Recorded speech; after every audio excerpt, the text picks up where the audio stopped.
আর normally খোলা মাঠের মধ্যে তো সাধারণত বাসায় থাকলে ইফতার করা হয় না, আর প্রতিদিনই কোনো না কোনো অকেশন থাকে, প্রচুর পরিমাণে ফ্রেন্ডস, প্রচুর পরিমাণে গ্যাদারিং, সো সব মিলে এই এনভায়রনমেন্টের মধ্যে আমি বেশি এনজয় করতেছি।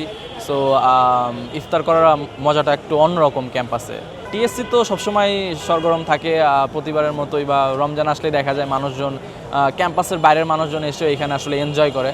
সো এখানে দেখা যায় যে কোনো একটা ইভেন্ট হইলে বা ডিপার্টমেন্টের যে কোনো ধরনের ইফতার আয়োজন হলে সবাই এখানেই আসে।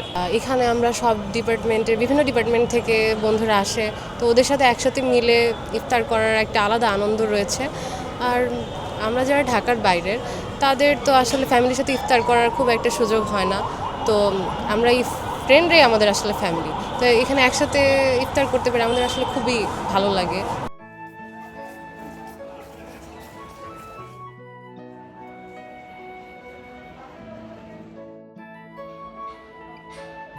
আমরা ইউনিভার্সিটিতে আলাদা আলাদা ডিপার্টমেন্টের ফ্রেন্ডরা নর্মালি একসাথে বসা হয় না।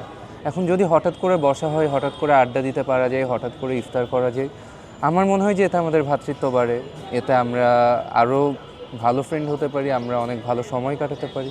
আমরা সাধারণত ক্যাম্পাসে আসলে বাসা থেকে কয়েকশো মাইল দূরে থাকি, পরিবারের বাইরে আমাদের তেমন ওইভাবে পরিবার তৈরি হয় না। ক্যাম্পাসে খোলা আকাশের নিচে যখন ইফতার করি তখন আসলে একটা পারিবারিক ফিল তৈরি হয়, যা মনে হয় না আমি একটা পরিচিত জায়গায় আছি।